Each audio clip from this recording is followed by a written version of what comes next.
शंकरम्बिकेशम्।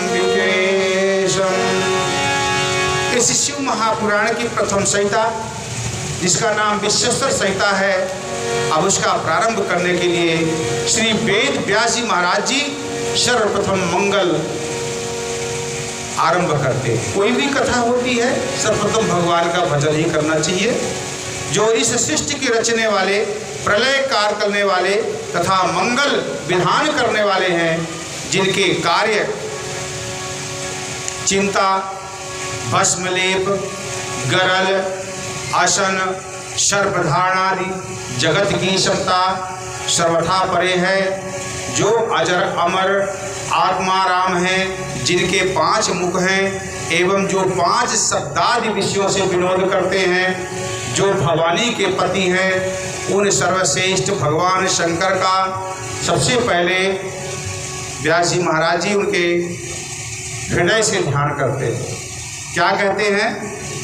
धर्म क्षेत्रे महाक्षेत्रे गंगा कालिंद संगमे प्रयागे परमे पुण्ये ब्रह्मलोकस्य वर्तमनि।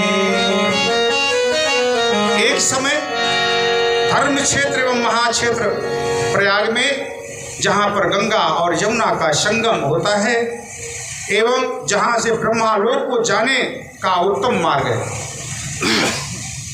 प्रयागराज कौन कौन गया है इसमें? अच्छा, आप प्रयागराज से, तो गंगा के किनारे रहने वाला व्यक्ति गंगा थोड़ी स्नान करता है, करते हैं? बड़ी अच्छी बात। आप लोग प्रयाग नहीं गए हैं, एक बार प्रयाग जाने का प्रयास करिए। आप जहाँ से शिव कथा का उद्गम हो रहा है वहाँ जाने का प्रयास करिए। इधर से गंगा मैया आती हैं, इधर से यमुना मैया आती हैं, और दोनों के बीच में सरस्वती मैया का उद्गम स्थान है। प्रयागराज में स्नान करने का बहुत बड़ा महात्म्य दिया है।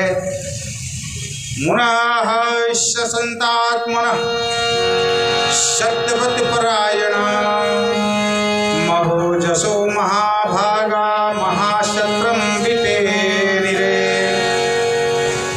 तत्र सत्रम समाकर्ण्य व्यासिष्यो महामुनिः आज गामे मुनिर्दिष्टं श्रुतः पौराणिकोत्तमः। उस परम पुण्यदायक प्रयाग नामक स्थान में आत्मतत्ववेता सत्यव्रत परायण महातेजस्वी एवं महाभाग्यशाली मुनियों ने एक बहुत बड़े महायज्ञ का आयोजन किया।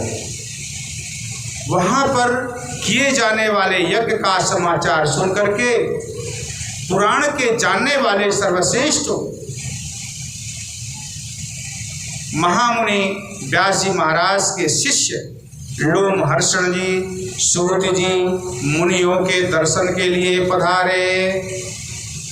उन सूत जी को आए देख करके मुनिगण परम प्रसन्न हुए। जो भगवत प्रेमी होते हैं ना, वही भगवत कथा सुनने आते हैं। जो भगवत प्रेमी होंगे वही मंदिर जाएंगे भगवान का दर्शन करने के लिए। जो भगवत प्रेमी है वो नहीं जाने वाले। प्रयागराज में तो पता नहीं कितने साधु संत बैठे थे, लेकिन वहाँ गया कौन? व्यास जी महाराज जी के शिष्य लोग ही गए, इसके अलावा कोई नहीं गया। और वहाँ उन लोगों ने विधान पूर्वक बड़े प्रसन्नता के साथ उनकी पूजा की। ततो विनय संयुक्ता प्रोचु संचलयस्यते सुप्रसन्ना महात्मनः स्तुति कृत्वा यथा विधि रोमहर्षण सर्वज्ञ भवान् वै भाग्य गौरवाता पुराणाभिधामखिलं व्यासात् प्रत्यर्थमी व्यान। और इधर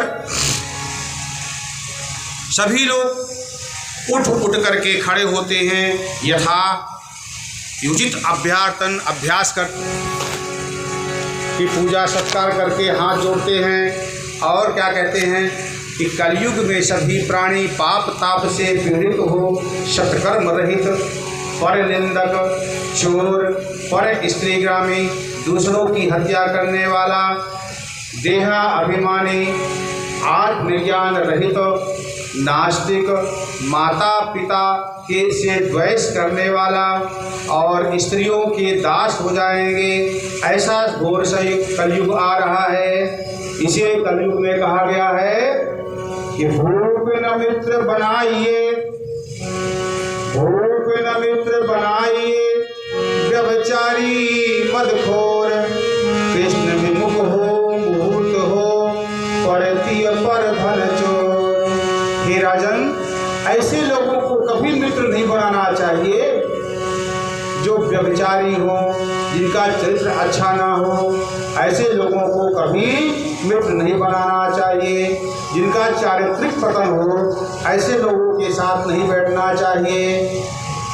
मदखोर, मांस मदिरा का सेवन करने वाला हो, ऐसे लोगों को कभी मित्र नहीं बनाना चाहिए। कृष्ण विमुख हो, भगवान पर जो आस्था न रखता हो। परतीय यानी दूसरे की स्त्रियों पर ध्यान देने वाला हो।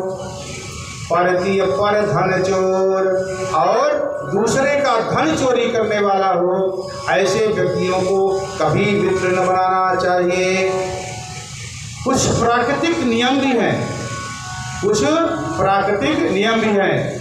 बुद्धि, कार्य, वाणी, प्रकृति, अक्षर और स्वरूप, पाग भाग सब रुचि की, एक न पाऊं भूप।